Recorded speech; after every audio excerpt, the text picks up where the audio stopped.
brings us to the anniversary of Independence Age. On the 4th of May 2020, Sir David King, former Chief Scientific Advisor to the government, called a public meeting with a group of scientists from a range of disciplines to talk about how science was being used and communicated during the COVID-19 pandemic. It was intended to be a one-off emergency response to a lack of transparency around the scientific advice the government was getting in the early stages of the pandemic. But it quickly became clear that there was a real pressing need for a direct line of communication between scientists and the public. Our chair, Sir David King, can't be with us today, but he's recorded this special message on this anniversary. Well, it's now 12 months since Independence Age was established, and it was established precisely because there was no communication between the government's science advisory group and the public when we launched ourselves. And even at that point in time, the membership of the SAGE group was not in the public domain. But what we managed to do right away was set up an independent team of experts, widely recognized as experts, who could communicate to the media, to the press, to the television, to the radios, and to the public what our advice was at every stage of that pandemic. What we do believe is that this is the way in which science advice needs to go into government, because the science advisors have to keep, of course, the trust of the Prime Minister and the Cabinet on the one hand, critically, and they have to also keep the trust of the public. So the science advice that goes into government, really, it's so important that trust is maintained with those scientists available to speak freely to the public. And in that way, their advice is clear. And when governments say we are listening to the scientists, the public would, of course, immediately know that they are, in fact, following the science advice. So I think we have now surely learned the lessons that science advisors need to understand that getting their advice into the public domain is critically important.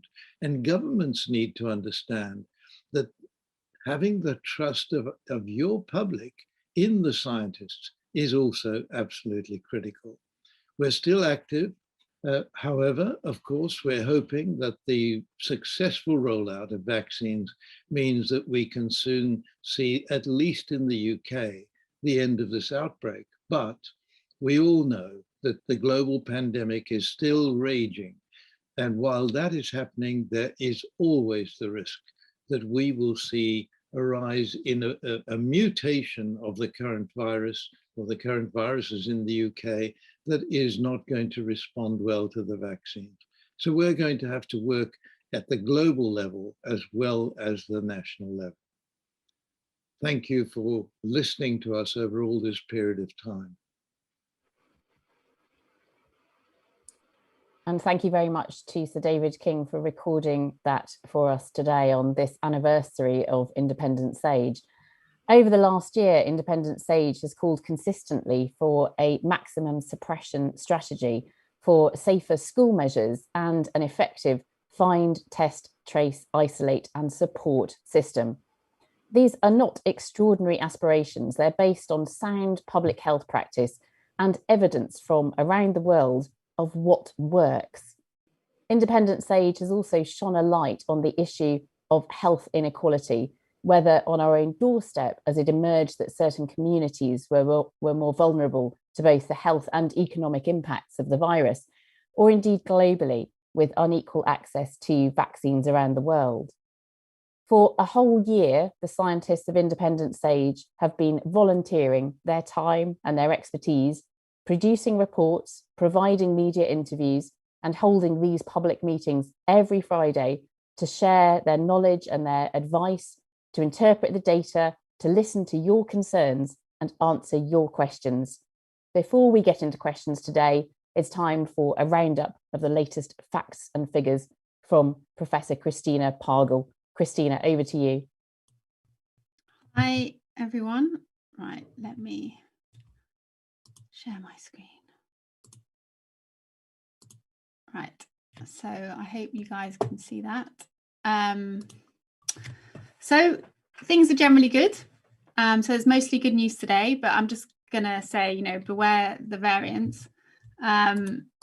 So I'm going to go through cases, very briefly talk about hospitalizations and deaths, vaccination progress, touch on schools now that schools have been back for a couple of weeks, and then dig a bit more into kind of the variant situation in the UK, and just end on 2 slides on the international context in COVID. So with cases, overall cases in the UK are low, pretty much back to where we were at the end of August last year, and flat or falling kind of gently. If we just zoom in on this section, you can see that there was a marked drop over the Easter holidays, the opening of outdoor spaces at the end of April, and shops in the middle of end of March, and shops in the middle of April doesn't seem to have made any impact, which is really good news. And we know that outdoor spaces are much less risky than indoor spaces, and kind of since then things are being pretty flat or falling. Now, part of this drop is because there are far fewer lateral flow tests done over the Easter holidays with schools shut. And speaking of that, I just wanted to highlight what kind of tests are being done right now. This is in England, because I can't get this breakdown for the other nations. So orange is lateral flow device tests, which are the rapid tests that take about half an hour to do. They're a bit less accurate than PCR tests. But school children are encouraged to do them twice a week, secondary school children and staff, and then people working in public facing roles or with many other people are also encouraged to do them. And in fact, the government is basically encouraging all adults to do lateral flow tests twice a week.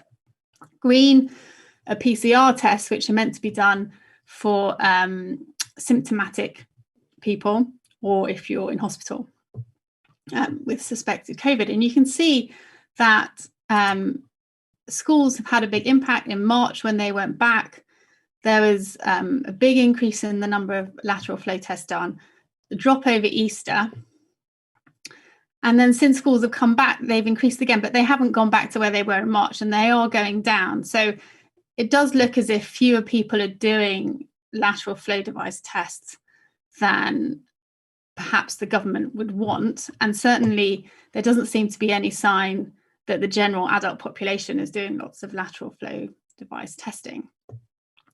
But it does mean that we don't quite know who's doing the tests, and we don't quite know why they're doing the tests. And that makes it a bit harder to interpret.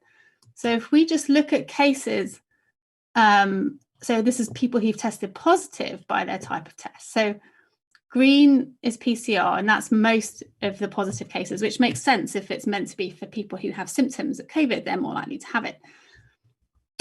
Orange is if you've had a positive through one of those rapid tests, and then you get a confirmatory PCR test, which is now recommended. It wasn't until the end of March, but now the government does say, if you test positive with lateral flow device tests, you should go and get a PCR test, not least because if you then test negative, you don't have to isolate, particularly if you're in school. But a lot of tests, a lot of the positive cases are still coming from lateral flow device tests without PCR confirmation. And in fact, if we look at this by proportion of positive tests, because overall this reflects the fact that cases have been coming down, we can see that it's now 31% of positive cases are from these rapid tests without a confirmatory PCR. And it's kind of difficult to know why people aren't getting it, because it would release you from needing to isolate. And I don't know whether people don't know about it, or they're not isolating anyway, or exactly who's taking the test. So it just makes it a bit harder to interpret exactly what a positive means in that case. The other thing is that these tests, the yellows, they don't show up in positivity rates, and nor should they, because the denominator, it should be asymptomatic people, and it's a completely different group of people. But it does mean that if they are people who've got symptoms, and instead of making a booking to get a PCR test and waiting a couple of days. If you've got LFDs at home, and a lot of people might have been given them at the supermarket or on the street, they're kind of encouraging people to use them, might say, well, I'll just do a quick LFD and see what happens. So if that's what's happening, then I think it does matter that we're not kind of seeing those positives in the PCR and the positivity rates. But if we do look at just PCR positivity rates, then everything is looking really good. All the nations are still going down, and we're back to where we were in the middle of last summer. So that is really good news. The ONS infection survey, which came out today, estimates new incidents, so new infections by nation. And again, incidence is low and flat across all nations and kind of back to the levels that we saw last summer. So this is kind of completely independent of all of that lateral flow device testing. This is kind of confirmation that actually right now in the UK, we're back to kind of the levels of COVID that we had in August last year. And that has to be a good thing. If we look just at English regions, this is by date of test, you can see that the Yorkshire and the Humber is still the highest region in the country. But all the regions are kind of flat or going down, except the Northwest, which has just inched up slightly, but you know, it's not very much, so I wouldn't read too much into that. Generally, the northern areas are still higher than the southern areas, but everywhere is coming down. The ONS infection survey has kind of a similar picture, and it shows that Yorkshire has the highest rates in the country. But what they're saying is that although all regions are decreasing, for Yorkshire, London, and the east of England, which is down here, they're saying they can't tell from the data whether things are flat, going up or going down. So that's just something to keep an eye on to see, you know, what's going on over the next few weeks. So hospitalizations and deaths.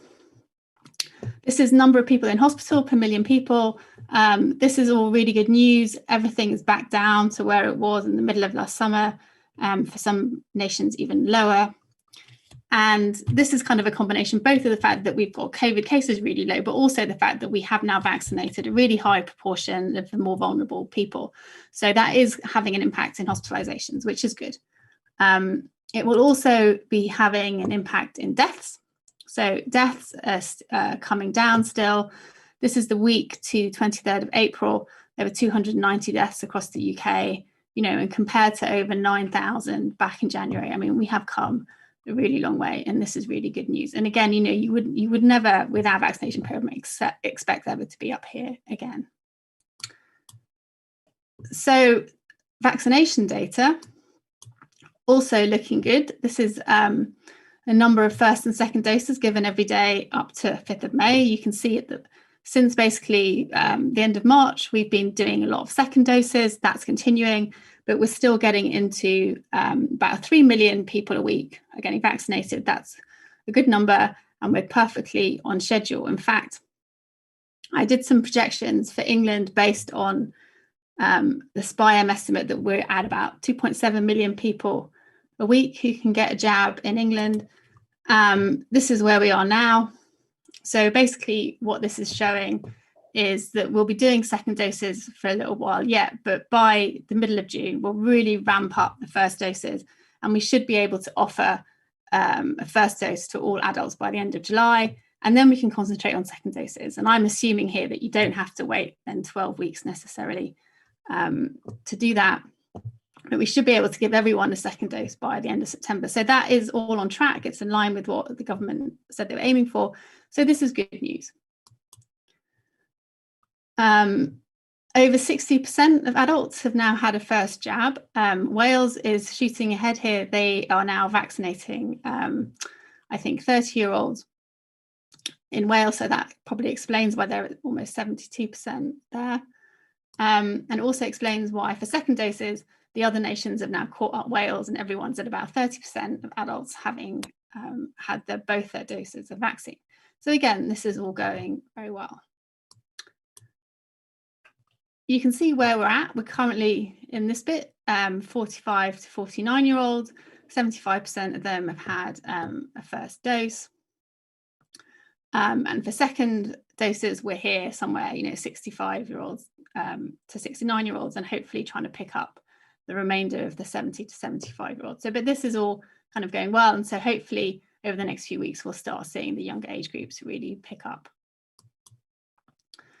And just finally on this, I know we've talked about it before, but the Office of National Statistics released an overview of vaccination, which covers a bigger population than the open safety data, which we've been using, and also has more granular detail on ethnicity. So I just wanted to show you this. It shows exactly the same thing, that basically take up among Black and minority ethnic populations is lower than for white British people, and it's lowest among Black Caribbean British people. So this is still concerning. It remains a concern. This is in over 50s.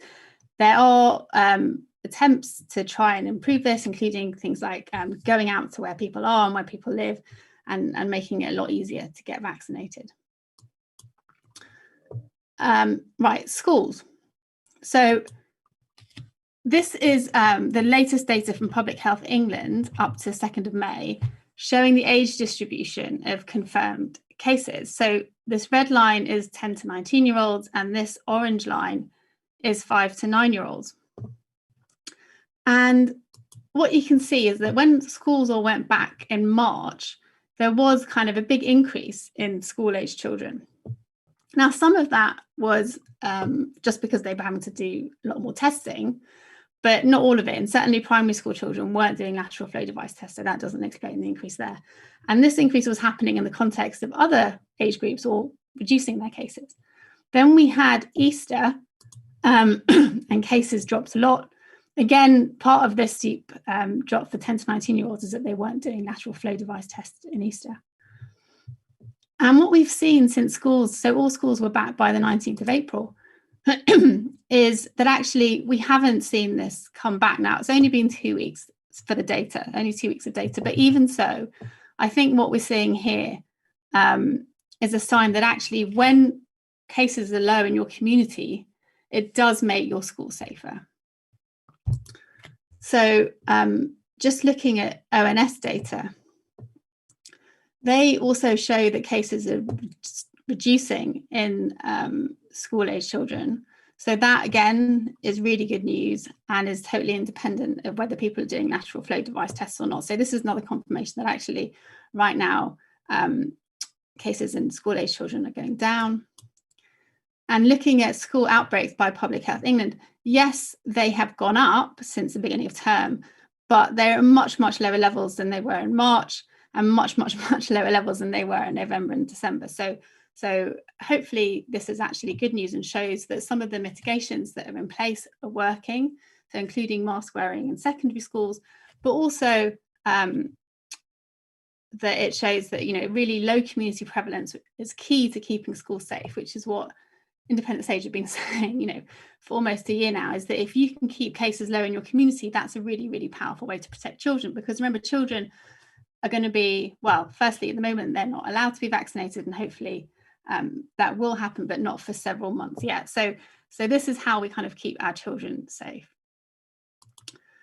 So the kind of less good news is variants. So this is, I'm going to be showing you data from the COVID-19 genomics consortium called COG UK, and they sequence samples of positive PCR cases in the UK.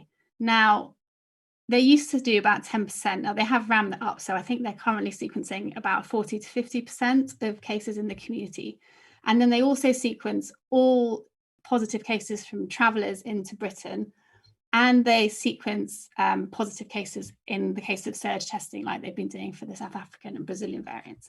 So it's kind of not an entirely unbiased data set, but this graph just shows the cumulative number of sequence samples of different variants. So this is the P1, which is kind of commonly known as the Brazil variant. It's where it was first identified. B1525, which has the kind of concerning mutation that is associated with reduced increased immune escape. this one, B1351, which is kind of known as a South African variant. And these two, P1 and B1351, have been variants of concern for several months. And then B1617, which is known kind of as the Indian variant. And you can see here quite how quickly it has become dominant. It has now more cases of this variant than any of the other variants in England, apart from B117, which is kind of the Kent variant, which is our dominant variant. If we want to compare how this is growing to the Kent variant, we have to do what's called a log scale, where this axis goes up in powers of 10. And what you can see here, you can again see how B1617 has overtaken the other variants, but you can also see that its early growth looks to be quite similar to the early growth of B117, the Kent variant, which started growing in September last year. Now, bear in mind that this is doing it in a situation where we have a lot more population immunity through vaccination. And it's also doing it against the background of this variant, which is itself more infectious than the old type of COVID. So this is, I suspect, why Public Health England have today announced that it's become a variant of concern, because they're worried that it is more transmissible. In fact, they've said it's at least as transmissible as B117, the Kent variant. This is just showing it by absolute number found every week. And so what you're seeing is that P1 and B1351, the African and Brazil variants, they haven't gone away, but they haven't really grown. So whatever we've been doing to keep them in check, whether that's a combination of lockdown, of social distancing and so on, and surge testing and contact tracing, has been working. But this variant has been shooting up really, really fast. I mean, yes, the numbers still are massive, but they are going up. So even, the week to 24th of April, almost 400 cases. And this variant has its subtypes. And the subtypes that's kind of driving this growth is the 0.2 subtype, the B1617.2. It has slightly different mutations to the others. I'm imagining there's a lot of work going on right now to understand exactly what those mutations do. But it's this one that's become the new variant of concern. Incidentally, in India, they're also saying that this is behind their rapid increase. It does seem to be the 0.2 variant. Now, this includes sequences from travellers. So Public Health England today said that about half of the cases are from travellers. The Sanger Institute uses COG data, but excludes travel-related cases and excludes surge testing cases. So Sanger say that it's meant to be much more like community cases. But here you see, although the overall numbers are smaller because they've excluded travellers, the trend is the same. You're seeing a very rapid, large growth in this particular variant, B1617.2. The Sanger Institute also has regional information. And so we can kind of see where it is. This is based on the proportion of sequence samples that are B1617. This is actually all of the subtypes, but it's driven by the second one. And London has the highest rate, almost 10% of positive cases. In a low case rate, London has quite low cases right now. And then the East Midlands, South East, North West, and East of England. Now, Public Health England today said that the areas where they're most concerned about are London and the North West. So I'm hoping that they will release a report soon so we can understand a bit more about where things are. But The Guardian yesterday reported that they'd seen PHE documents where they'd said there were 48 clusters of the 0.2 variant, and that those have been linked to secondary schools and religious gatherings with evidence of community transmission. So that's something we really want to find out about more, and just kind of make sure that it's not a risk to, say, our schools. So, right, finally, just the international context. Things are good here in general, the variant notwithstanding, but the world still has extremely high rates of COVID, higher than they were in January this year and higher than they were when COVID first started. And if we look at it by kind of broad area, you can see Asia is having a huge spike. Yes, this is driven The numbers are driven almost entirely by India just because of its size, but its neighbours are all experiencing surges now, and particularly Nepal are in dire straits, and Sri Lanka. South America is also got extremely high rates of COVID, and they're really struggling. It's not just Brazil, it's Peru, Argentina, Uruguay. Certainly COVID is nowhere near over in South America. Europe, the cases are coming down. A lot of European countries instituted their lockdowns in March, and it's working, but they're still really high. These rates are about, over 3 times higher than what we're seeing in the UK. North America has massively come down since January. Still, it's circulating. It's not that low. They've opened up a lot with the semi-vaccinated population. They're certainly keeping rates in check and declining, but perhaps not as fast as they might have done. And the biggest difference between this side and this side is vaccination. Only 5% of people in Asia have had even 1 dose of the vaccine. So vaccines are really needed. We really need to get this under control. It's incredibly welcome that the Biden administration is supporting the vaccine waiver on patents, and that many European countries are now. Perhaps disappointing that Germany have come out against it. So just to summarize, cases, hospitalizations and deaths are flat or falling in all nations. I still find lateral flow device tests hard to interpret because I'm just not quite sure who's doing them now. Certainly not as many people as the government would like, but I also don't know if people are doing them if they have symptoms, and I think that would change the interpretation. Vaccination is going really well. Still mostly second doses until the end of May. There are still disparities by deprivation and ethnicity, and I think we shouldn't forget about those. The rise in school-age children that we saw in March has just not seen that this term yet, and this is really good, and I think it is an indication of how much community prevalence matters. That said, from the PHE data, case rates are still highest in school-age children. So, we should keep an eye on that. Globally, South America and Asia, which is mainly India and its neighbours, have really high levels of COVID, and Europe is high and going down. And I think what we've seen with this B.1.617.2 variant in the UK is the problem of having a red list system. We were really concentrated in January and February on the Brazilian and South African variants. We had kind of Brazil and South Africa and some other countries on the red list because of that. And we missed the fact that a new variant was arising in India. And that's because the new variants arise and you don't know that they're a problem until much later, right? So and even in India, its surge happened very, very rapidly in the middle of March. And then when it was clear that something was happening in India, we waited several weeks before we put India on the red list. And we don't know where the next dangerous variant is going to come from. We don't know, maybe it's here already. So this is kind of the issue of having some countries kind of on a red list, but not kind of taking your eye off the ball of other countries. And again, it really depends on who's sequencing, as Professor Pillay said. Often the variants are discovered in countries that sequence.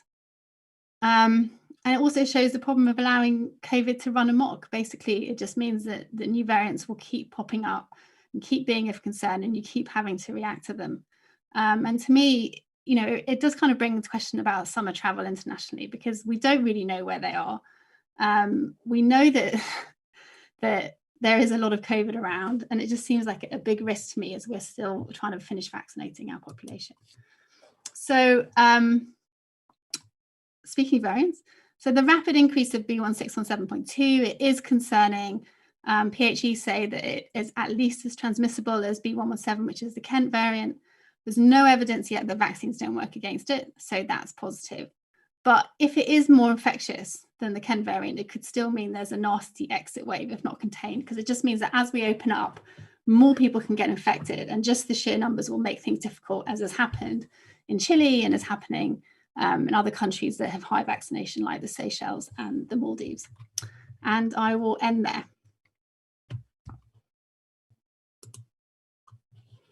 Thank you very much, Christina, for that update on the latest facts and figures. And it seems that we really do have grounds to be very optimistic now in the UK. But again, you've brought home to us the point that no one is safe until everyone is safe. And that means globally, everyone being safe. Now it's time for questions, and I'm delighted to welcome as our first guest the Shadow Health Minister, Jonathan Ashworth.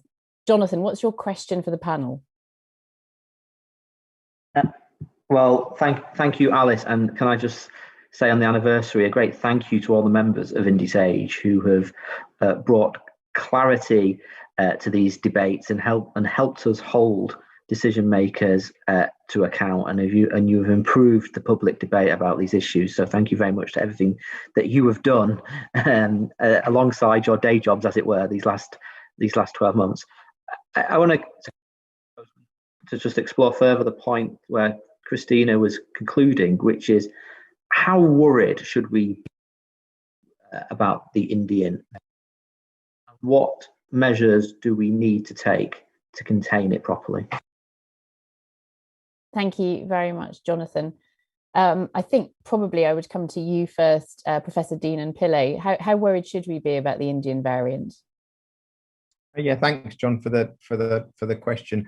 There's no doubt it's a worry, and that's why I think just a few minutes ago the PHE have announced that it is formally classified as a variant of concern, which for everyone listening, it means that where it is detected, there's a more standard response of surge testing, as many people we've all experienced for other variants. So and what infection, what the data that goes into the decision about making a virus a variant of concern comes from an assessment of transmissibility, of the degree to which it may cause disease or it may escape from vaccine protection. It's unclear at this stage precisely that thinking. It's not been made available in terms of PHE, but clearly there is enough data to suggest it is a worry.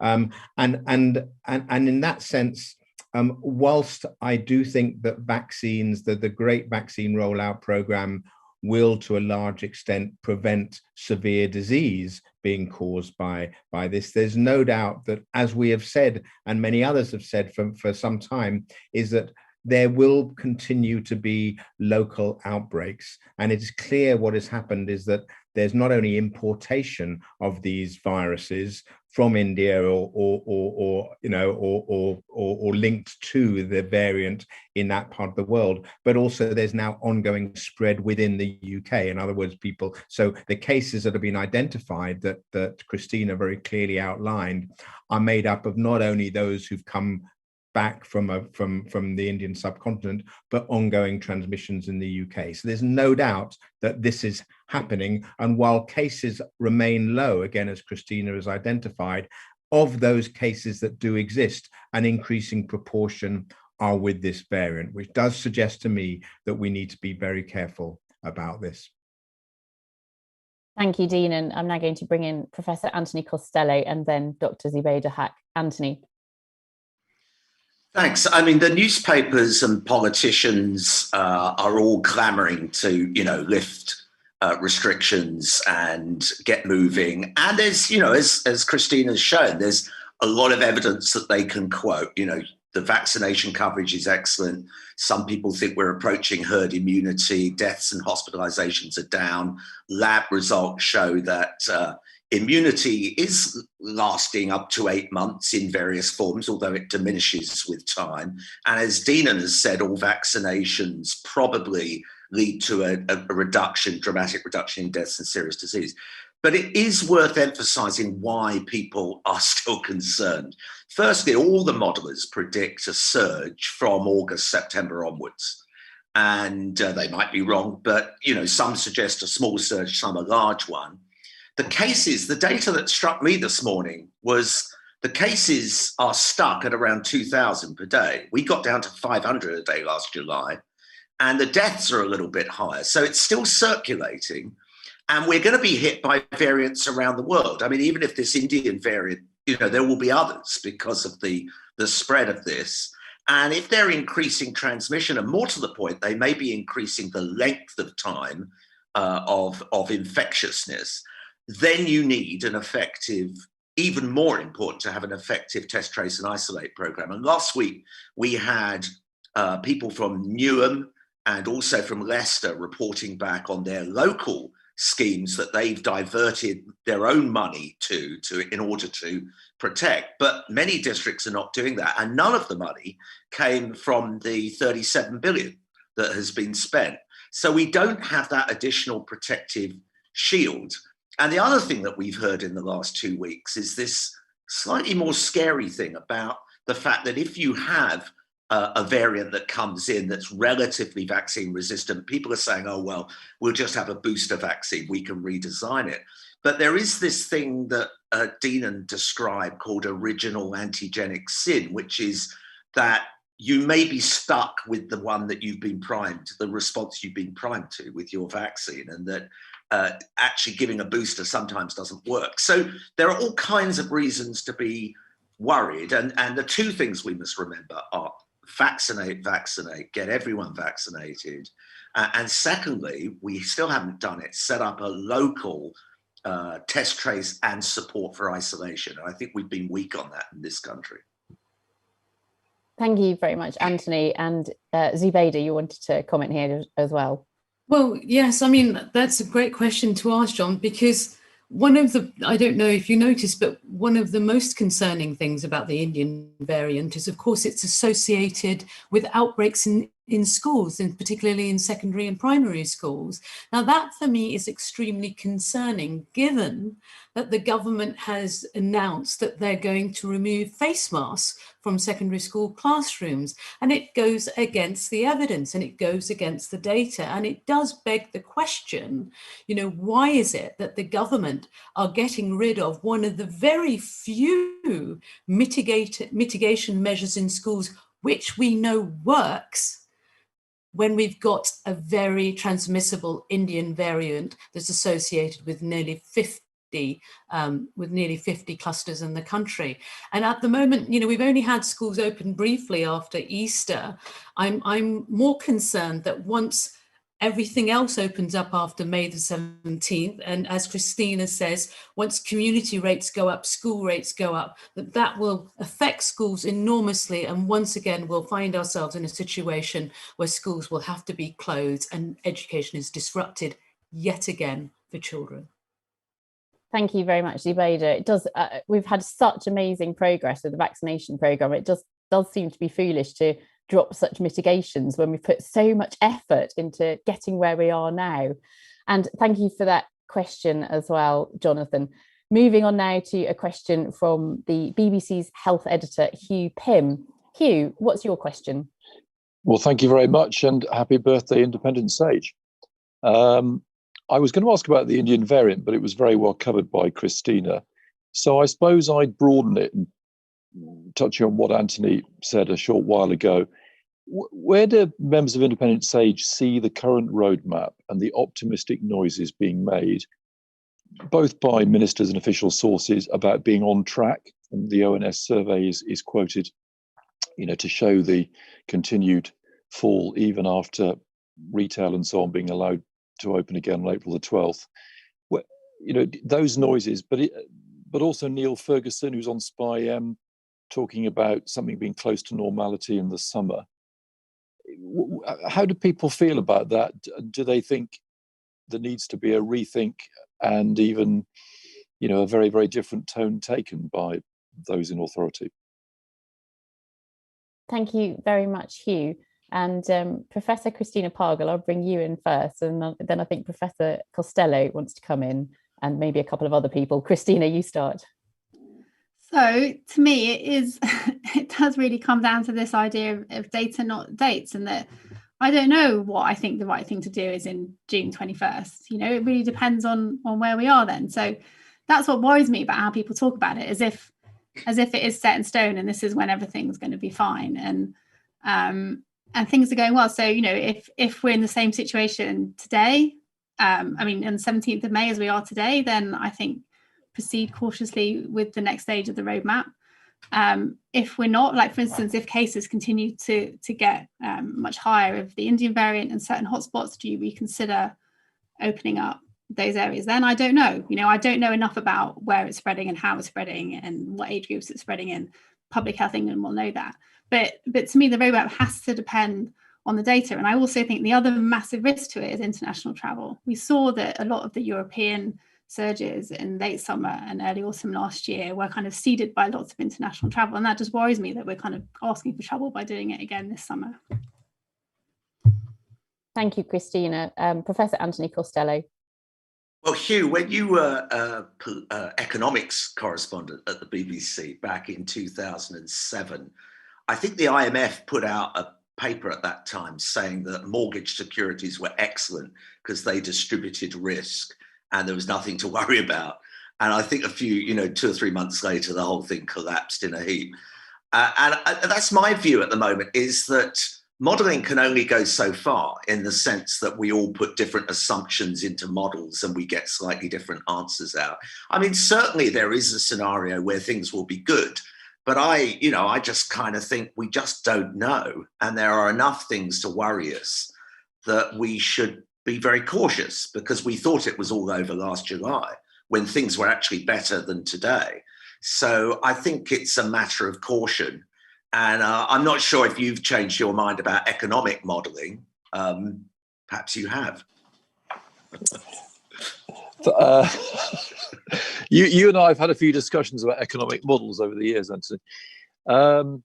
Yeah, I mean, I suppose the trouble with modelling is it's all the policymakers have. And there were some very gloomy models not that long ago that were quoted, I think back in early April, suggesting quite a nasty spike in July, and those seem to have been very pessimistic. So maybe we shouldn't use any models at all.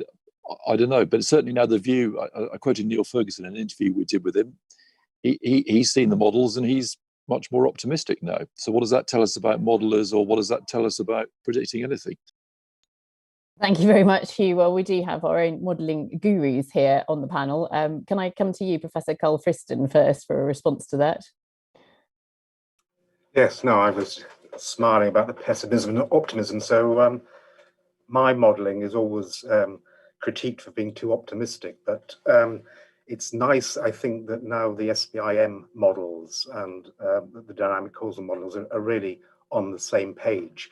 And they do paint a very optimistic picture. It's very difficult to model a scenario where there will be a wave in August or after summer. But I think the key point in response to your question in terms of how we should think about this, or how should we press the politicians and the policymakers, those models are very refined, and one can have quite a high degree of confidence in their predictions at a national level, where you've got very precise information because you've lumped it all together. But if you remember Dean's sort of assessment of variants of concern, the key phrase was local clusters, local outbreaks. So all these modelling predictions predicated upon very high quality, relatively noiseless data are only good. They're only apt to describe the national picture. They say very little about local outbreaks, which means basically that the attention should be directed away from national mitigating responses, i.e. roadmaps and lockdowns, and refocused, both in terms of attention and financial resources, on responses to local outbreaks. So I think that's where the game will be. That's our persistent message is that that's where the hole in the thinking is, the importance of local action, which will become more and more prescient. So when Anthony talks about uncertainty, that uncertainty is about the local variations, and the anxiety, of course, is that those local flare-ups will be mediated by variants of concern, and we can't avoid that. Thank you, Carl. Thank you. Now I'm going to continue this discussion. Actually, it's developing quite nicely. So Professor Martin McKee and then Dr. Kit Yates. Really want to reinforce what Carl has said. If you look at the map at the minute, you can see that there still are parts of the country where the rates have been going up. Admittedly, the numbers are low, but they've the same areas that we saw at the end of the first wave. There's a band going across the north of England and South Yorkshire, right across, not quite as far as Liverpool, but certainly into Lancashire and down Peterborough. So I think the problem is that these are also areas where we've often got low uptake of vaccine. And within those, even at a local level, there are particularly low levels of uptake of vaccine in some communities. So the challenge is how we actually move forward with a sort of national set of guidelines whenever there are pockets where there are particular problems and where we do not yet have a really well-functioning find, test, trace, isolate support system that we need to be able to suppress these, because we keep coming back to the same areas. And if we remember at the end of the first wave, it was from these areas that the second wave came back out at us again. Thank you, Martin. And Kit, over to you. Just to speak up in defence of modelling and mathematical modelling, I think whether we like it or not, models are probably the best way we have of formalising our assumptions about the world. And whether we acknowledge it or not, every time we make a prediction, whether we formalise that in a mathematical model and write down our assumptions, or whether we don't do that, we are inherently using some model or other. And in praise of mathematical modelling, it's better that we write down those assumptions and make clear what they are, and then update those assumptions. Some of the modelling previously has given very pessimistic predictions, partly because of the assumptions that were put into the model, the sort of worst case scenario that potentially vaccines wouldn't block transmission. We've updated, those models have been updated as we've learned more about the vaccines and how effective they are in the real world. And if anything, it's a sign of progress that we have models that now give different predictions to what they did in the past, because it means that we're updating our knowledge about the science, and that's the sign of science. When the facts change, you can change your opinion, and that's speaking up in defense of modeling, that is the best way we have of making predictions about the future. Thank you very much, Kit. And this is the whole point of following the science in this pandemic, isn't it? It's not just recording what's happening as we go along, but it's trying to look at how the strategy can adapt and can be modified given what we know and new data that comes in. Dean, and I know that you wanted to comment here as well. Well, just briefly, coming back to Hugh's question about, is the roadmap going ahead? Do we need to be careful? And of course we need to be careful, but we just need to be sensible. Clearly everyone is waiting to know what countries are on the green list, amber list, and red list, and so forth, which just encourages this. But we're in a situation that in 2 weeks' time, or maybe 3 weeks' time, 4,000 Chelsea fans, 4,000 Manchester City fans will be getting on planes, going to Istanbul to sit in a stadium that I think will be a quarter or half full, do what they can within the curfew within Istanbul, and come back, and we're hoping that everything will be normal. I mean, clearly there is some madness going on, and I know UEFA is a big political organization and there's a lot of politics and money involved, but these are the sorts of things that are a strong signal from government which says, look, come on, let us be sensible as we're slowly coming out of this lockdown, and remembering that many of those individuals will not have received their vaccine, children will not have received their vaccine. I do think we need to go slowly. Thank you very much, Dean, and thank you, Hugh, for that question and that discussion. Now we have a question from Dr. Julia Patterson, who is the Chief Executive of Every Doctor, a doctor-led campaigning organisation. Julia, you're with us. What's your question? Hello, thanks so much for having me today. It's been fascinating hearing everything. Our organisation, you might know this, are taking the government to court in about 10 days' time about unsafe PPE contracts, which were given in the first wave. And we're thinking a lot about pandemic preparedness in the future and what needs to be done to ensure that public money isn't wasted again, but also that we're prepared generally in case something like COVID-19 happens again. I was wondering if any of your experts had thoughts about whether a similar exercise to exercise Cygnus should be carried out, or whether there are other recommendations anybody had. Thank you very much, Julia. Professor Martin McKee. There are a whole load of things that we're doing, and maybe I just mention the Pan-European Commission on Health and Sustainable Development for WHO, which I'm writing the report for. I chair the Scientific Advisory Board, and we're putting forward a whole series of proposals. We're working with the G7, the G20 in particular. So I'm not going to cover them all in detail, email me later, but there is something on the WHO Euro website with our call to action. But clearly an awful lot needs to be done to put right the all sorts of aspects of preparedness, the surveillance, the stockpiling, and linking in particularly to a very receptive audience that we're getting in the global financial institutions who really recognize the threats in all of this. And if you look at the commissioners, you'll see they're largely drawn from the financial sector and from other sectors rather than health. So I think this is a very good moment to move forward in this. The ideas are being taken up in the G7, the G20 and in other fora. So watch this space and have a look at what we've already said. Thank you, Martin. And Dr. Kit Yates. I think doing another pandemic preparedness exercise makes a lot of sense, especially learning the lessons from what we've seen over the last 15 months.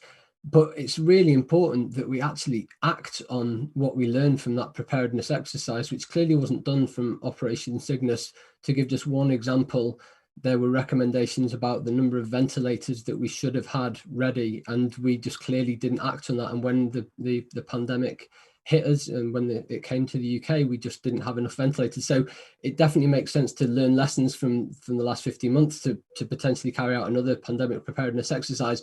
But it's so important that we act on the recommendations of those exercises and don't just ignore them and hope for the best. Thank you very much, Kit. And Tallulah Oni, Dr. Tallulah Oni. Thanks. That's such an important question. My response is a little bit left field. Adding to my colleagues' responses there about the importance of this exercises so that we have better early warning and better responses.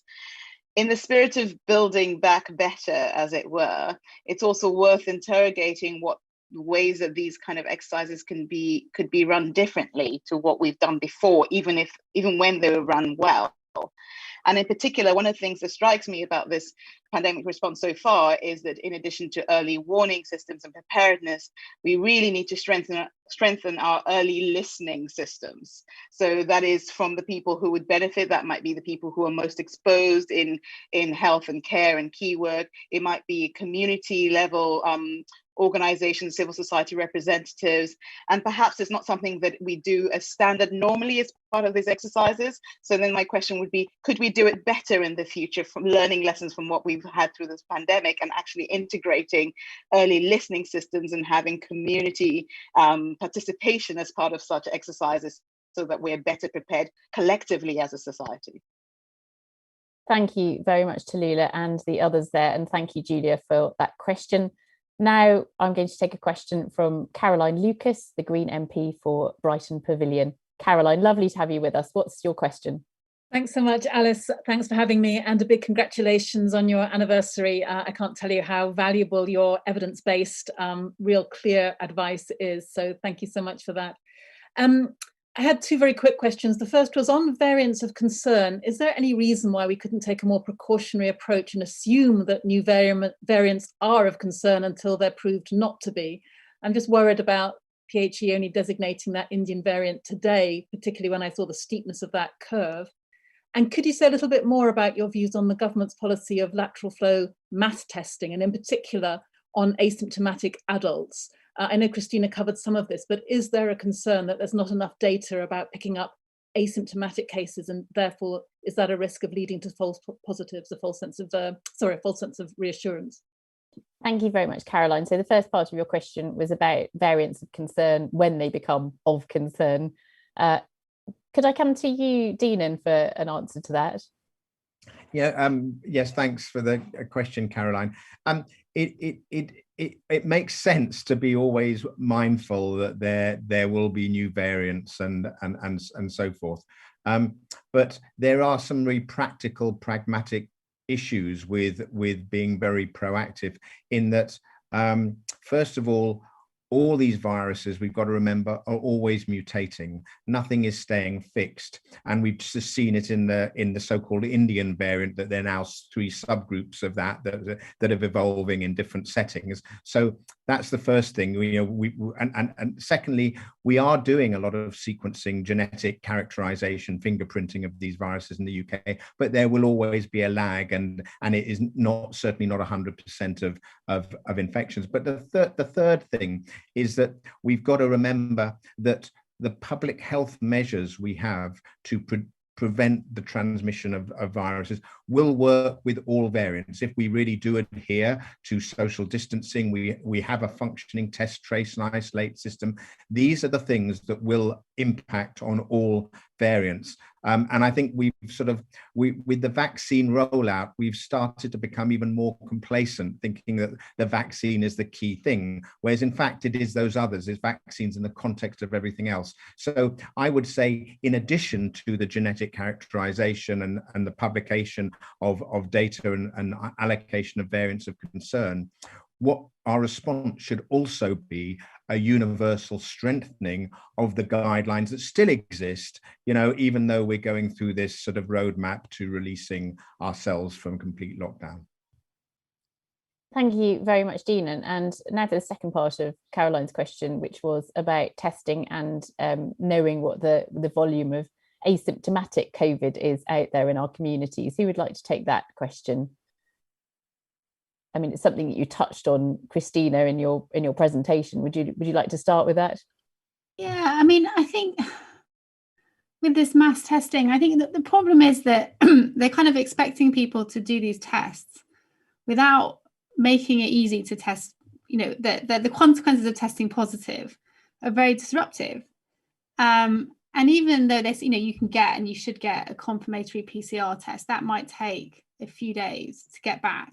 And so effectively you're asking someone and their entire household, if you test positive, to disrupt their life, not go to school, not go to work, lose pay for perhaps 1, 2, 3 days, assuming that they're negative, without any compensation or support.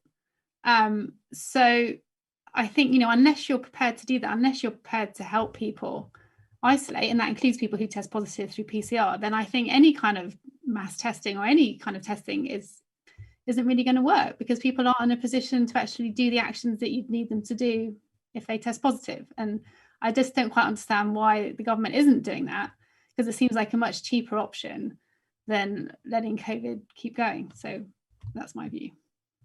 Thank you very much, Christina, and a much more egalitarian option as well. Professor Susan Mickey, you'd like to come in here. Thanks. Yes, I think a couple of the questions are, who's doing the testing? These aren't easy tests to do. Anybody who's tried to do them themselves, to get the swabs down far enough up one's nose or down one's throat, it is not an easy thing. And if you don't get it far enough, then you don't pick up the virus. So there's plenty of opportunity, if this is not being done by trained professionals, to get negative test results when people may be infected. The other thing is, what do people understand by the results? And the real concern is that people think that if they have a negative on the lateral flow test, then it means they're not infected.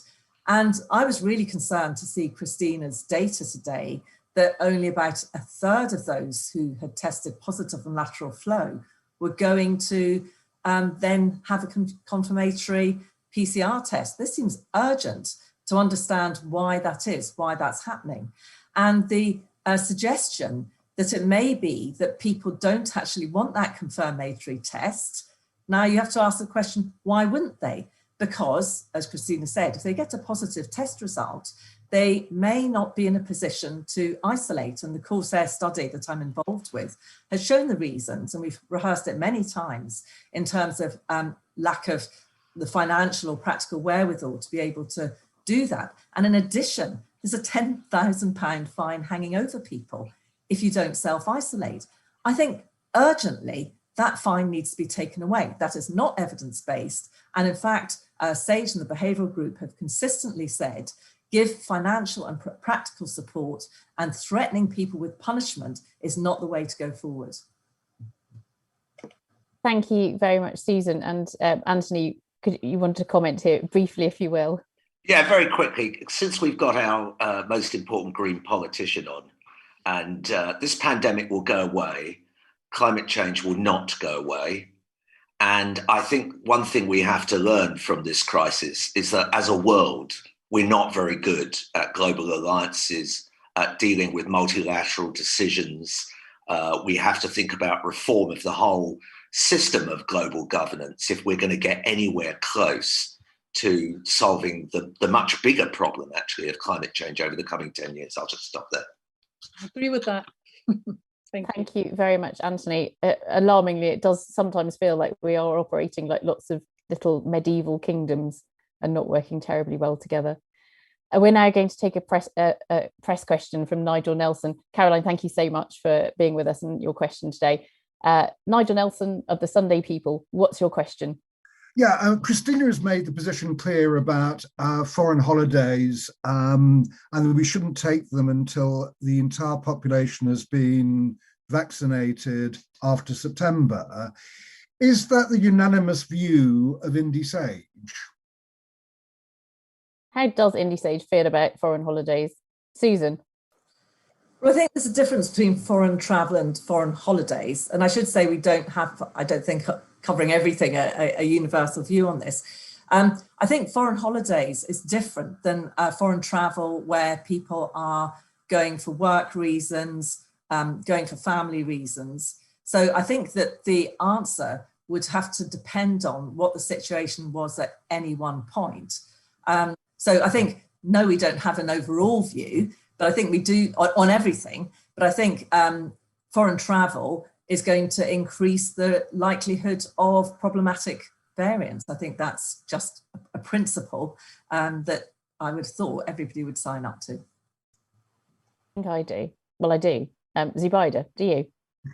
Well, I was thinking, I agree with Susan completely, which is, you know, we need to distinguish between leisure travel and traveling for work and to see family, because I think, you know, after several months of lockdown, it has been very hard for families. And so that needs to be kept in mind. But more importantly, I think where the biggest gap is with the whole travel system, with the traffic light system, is the porous quarantine, where we have quarantine for some people and not quarantine for others. And that is the biggest problem. We've said time and time again, what we need is comprehensive quarantine for everybody, regardless of what country they come from, and that quarantine should be supported rather than just quarantine for the rich or punishing poor people by charging them lots.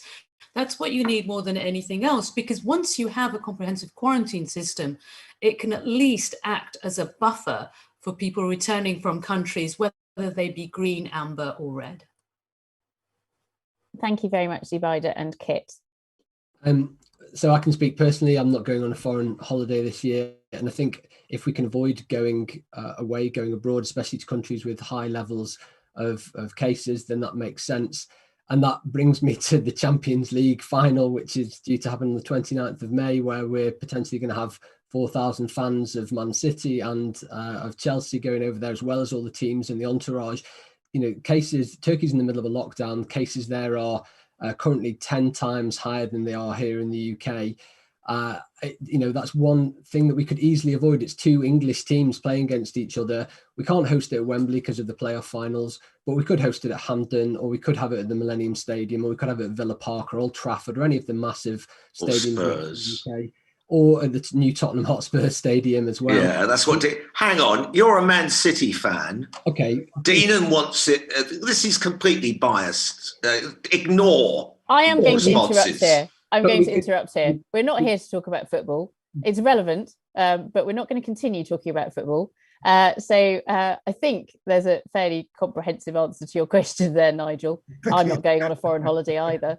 Deanan, you can chip in, as long as it's not about football. So Nigel, just to add, you know, it's a very important question, but the key thing is if there's going to be foreign travel, and of course we've already, Zubaida and others have already talked about very legitimate reasons for foreign travel. We currently know how many lorry drivers are coming in and out of Europe, you know, as it is. VIPs are allowed to travel. The key thing is to make that safe if we want to perpetuate, you know, and start travel again. And you just have to look at some of the pictures of Heathrow Airport, you know, where in fact people are mingling in the arrivals hall, you know, not segregated by different colors or zones of the world where people have come from. They may have gone via different airports on the way in, so coming from red zone and so forth.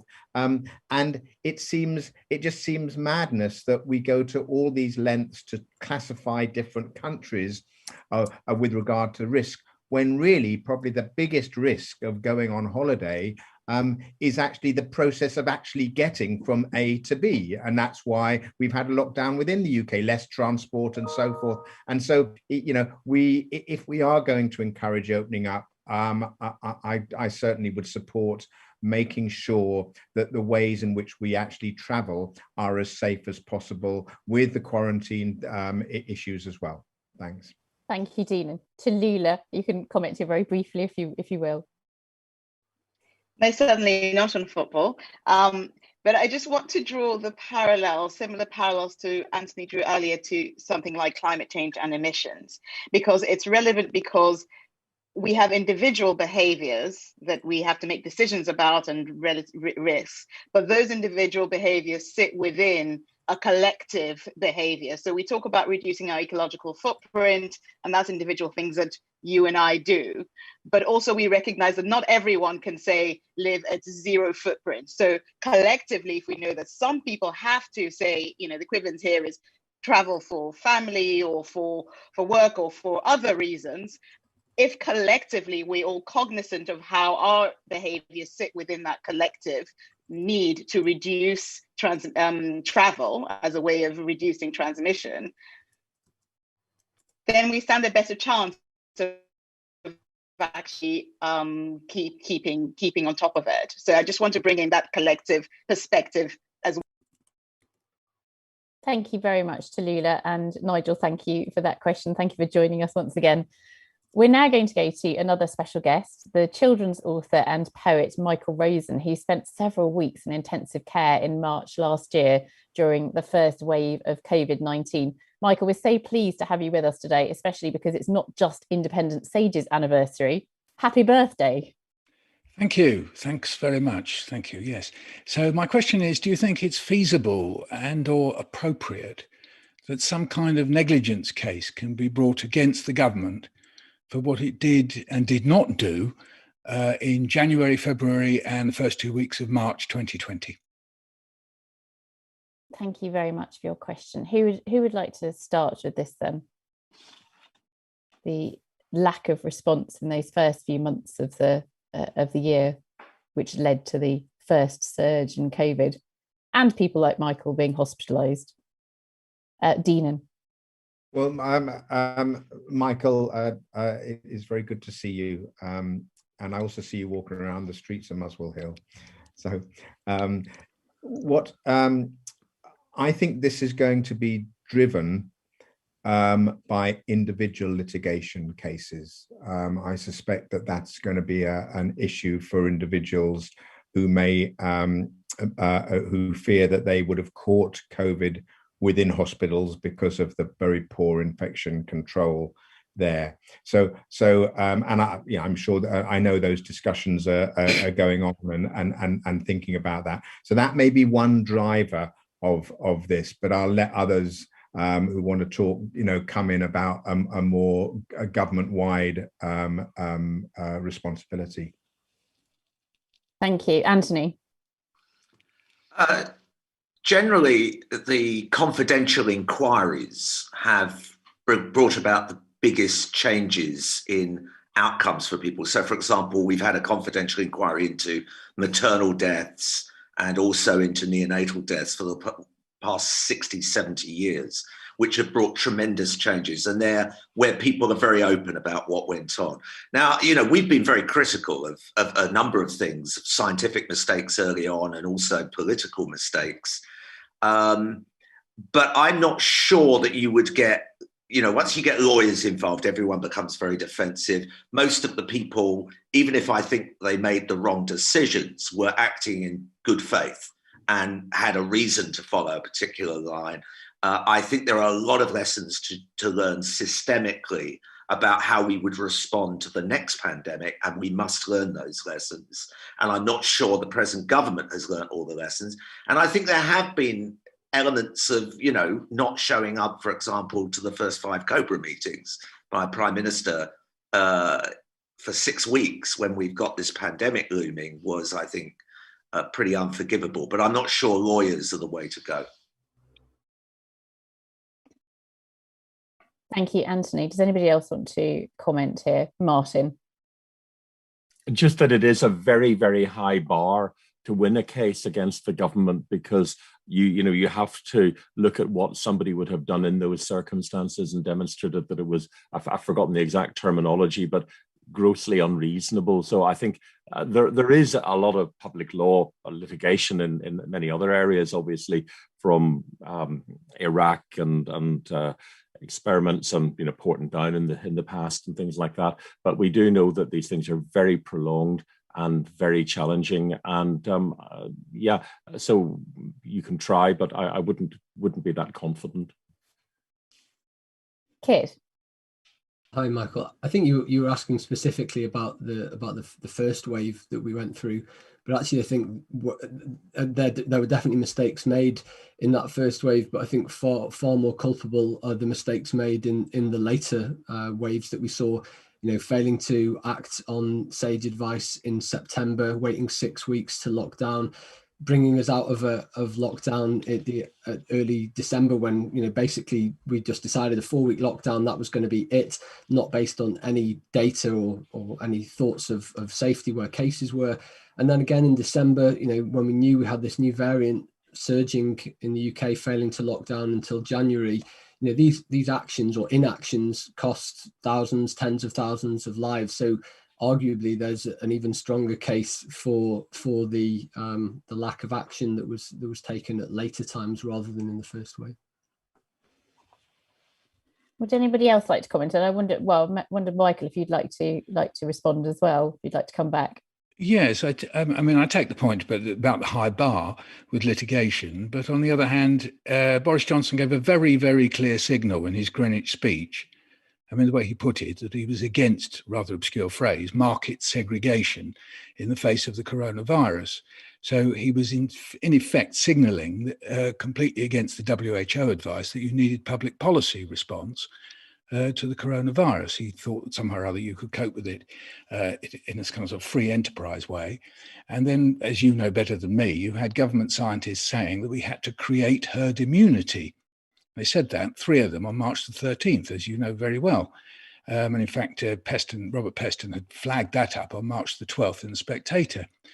So, there is more than just simply negligence. There was actually a philosophy that was circulating that we should just let this virus rip. I know he modified that, so I'm going to use that in inverted commas, to let the virus rip through January and February, because somehow or other we would become immune, and maybe a few old geezers and some people with so-called underlying health problems would cop it, but so much tough on them. So this was the context. Now, again, I totally accept your point. This may not be possible to get the bar high enough. I take that point, but I just wonder at what point there'll be a reckoning on that. So I'm shifting my ground now. So it's moved it from litigation to, if you like, a proper reckoning. I don't see it, to be frank, coming from the government opposition. Thank you, Michael. Professor Susan Mickey. Hello, Michael. And yeah, really good question. Obviously, a lot of people are thinking about this. I think the key thing is to think about what one's wanting to achieve. Start at the outcome and then work backwards to then think, well, what are the different options in order to achieve that?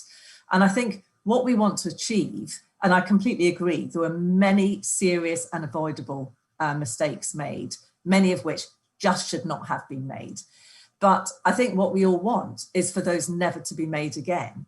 That's a big issue, a big question. And I agree with the previous speakers. I think the sort of legal judicial route is probably not the best way of doing that. I also agree that people sitting back and hoping the government will do it is also not the best way. So I think it's very serious. I think people need to get together, especially those amongst us and amongst everybody else who've had most experience of this sort of issue, to think what is the best formula, because we need to do it quickly. We do need to, something needs to happen this year. We can't go into the next year without having a really good inquiry with teeth that can make recommendations, as Kit quite rightly said, also ensure that those include the implementation pathways for those recommendations. Thank you, Susan. Tallulah. Yeah, I think thank you for that, clarifying that question. And just in support of Susan's comment there, I do agree it's so critical to have this reckoning beyond just kind of blame and looking back, but actually to learn. And looking at the slides that Christina showed, we're very much still in the middle of a pandemic. We have more cases, globally going up, etc. So it's not even just looking back at saying in the middle of this ongoing pandemic, what can we learn from what's happened already that we could do better? And that is a cross-cutting issue across all aspects of society.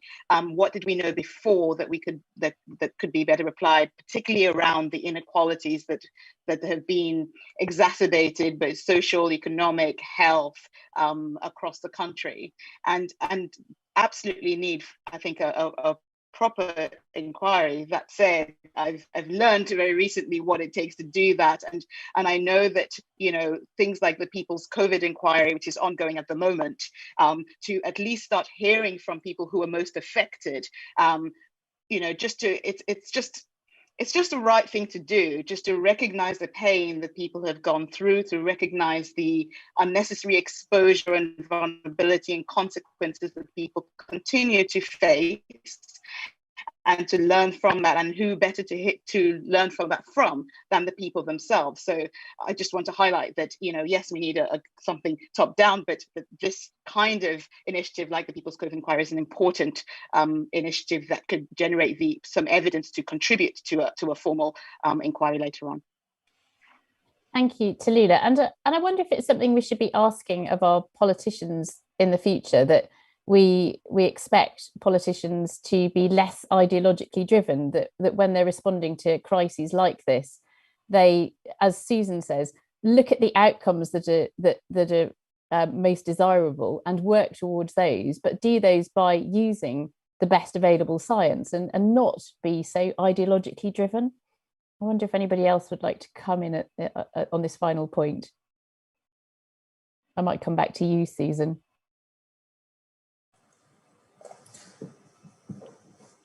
I suppose the first thing is to think about all the different domains that this inquiry needs to cover, because it isn't just the science, it's every single aspect really of society that needs to be thought about and needs to be brought into this. And when you say not ideological, I suppose there's an issue about what are the fundamental values. So one of the things that we've spoken about a lot, and we need as a society to speak out much more about, is the fact that we started this pandemic as a very unequal society. We've become more unequal because of the way the virus works. And we've become even more unequal because of certain government policies. Now, if one has a sense that inequality is not a good thing in a society, some people call that ideological. So I think there's a way in which it does raise, earlier Tolu raised the issue about Build Back Better. It does raise the issue about what sort of society do we want to live in. In a way, that's, whatever you call it, is about ideas. It's profoundly ideological. So in some ways, I think that has to be brought into the equation, as well as the nitty-gritty operational things that went wrong. Thank you very much, Susan. Unless anybody else has a burning desire to jump in, I'm going to draw the discussion to a close for today. Thank you very much, Michael, for making time for us on your birthday. Have a very lovely rest of the day.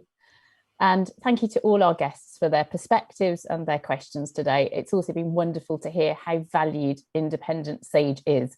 So I hope all the panel have basked in those words today, whilst doing your job, advising the public as usual. Thank you to everybody watching, whether you're with us live or catching up. Thank you to all the scientists who are with us today, and more broadly, thank you Sir David King, and to all the other scientists of Independent SAGE, some of us who are not able to be with us today, for your tireless work over the last year. This group came together to fill a void, to inject fundamental scientific information into the public discourse. 1 year on, Independent SAGE is still committed to that aim of open and honest communication. As Sir David said, it's absolutely essential that these conversations happen in the open so that we can maintain trust between scientists and the public, and we will all do better if we can do that. All of the Independent Sage reports are on the website, along with details of all the scientists. Please follow Independent Sage on Twitter if you don't already, and we're on Instagram as well. We'll be back same time, same place next Friday. Stay home if you can, stay safe, keep well. Thank you, everyone. Thanks. Thank you, everybody. Bye-bye.